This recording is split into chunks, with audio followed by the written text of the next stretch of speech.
መንፈሳዊ ጓል ክባል ከሎ በህሊናና ነቆርጾታይ ነጸላት ተሸፈነት ወደ ነጸላት ገበረት ቀሚስ ተኸደነት ሜቢ ኣብ ቤተ ክርስቲያን ትኹስትር ተጽሪ ወይ ትዝምር ወይ ተጣቕዕም ክኾን ይኽእል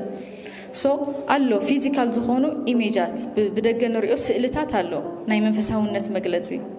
ግን መንፈሳዊ ህይወት እሱ ድዩ መግለጺ ናይ ጓል እግዚአብሔር ጓል እያ እዚኣ ንክንብላ መግለጺ እሱ ድዩ ዝናይ ደጋዊ ዝረአ ነገር ድዩ ኣይኮነን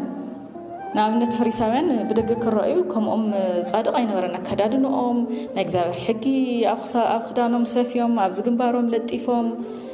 ዝኸዱ ዝነበሩ በቃ ሰብ ክሪኦም ከለኳ ጓል ኣንስተይቲ ጨጉሪ ከምዚ ተሸፊና ምናምን እያ ትሓልፍ ነይራ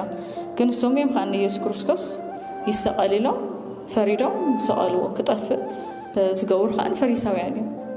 ግን ኣብ ምንታይ ነይሮም ኣብ ናይ ሃይማኖት ቦታ ነይሮም እወ ኣብ ቤት መቕደስ ነይሮም ናይ ቤት መቕደስ ኣገልገልቲ ነይሮም ሰባክያን መምሃራን ነይሮም ናይ ሕገ ሙሴ ኤክስፐርትስ ነይሮም ኣከዳድንኦም መንፈሳዊ ነይሩ ኣስራት ቦክራት ይውፅኡ ነይሮም ወዶ ግን መንፈሳውያን ነይሮም ውሽጦም ናይ እግዚአብሔር ሰባት ነይሮም እግዚአብሔር ሰባት ኣይነበሮም ከምኡ ልክ እኻኒ ናይ እግዚአብሔር ጓል ክንብል ከለና ውጫዊ ነገር ኣይኮነን መግለጺያ እዚ ናይ ውጫዊ ነገር ትገብሮ ነገር ሕማቕ ማለት ኣይኮነን እሱ ግን ምስ ናይ ውሽጢ ህይወት እንድሕር ዝስማዕማዕቲ ኮይኑ እዩ ትክክለኛ መንፈሳዊ ዝኸውን ማለት እዩ ሶ the inner person ወይ እንደገና ናይ ውሽጢ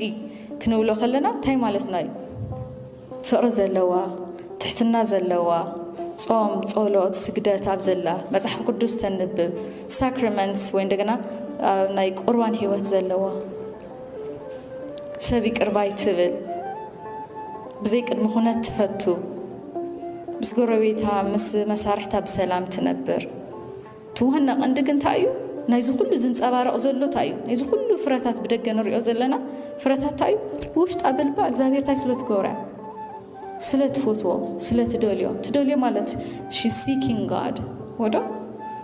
she's seeking God እግዚአብሔር ትደልዩላ ተሃድኖላ ዝብል ቃል ሜቢ ትክክለኛ ቃል ዘይክኾን ይኽእል ግን ትደልዩላ ማለት ግን እንታይ እዩ በቃ ብንግሆ አንጊሆም ዝደልዩን ክረኽቡን እዮም ይብል ወዶ እግዚአብሔር አንጊሆም ዝደልዩን ክረኽቡን እዮም እሱ ይትን እግዚአብሔር ምድላይ ዝብል seeking God ብምንታይና እንደል እግዚአብሔር ብውሽጣ ተፍቅሮላ ትፈትወላ ትምነዮላ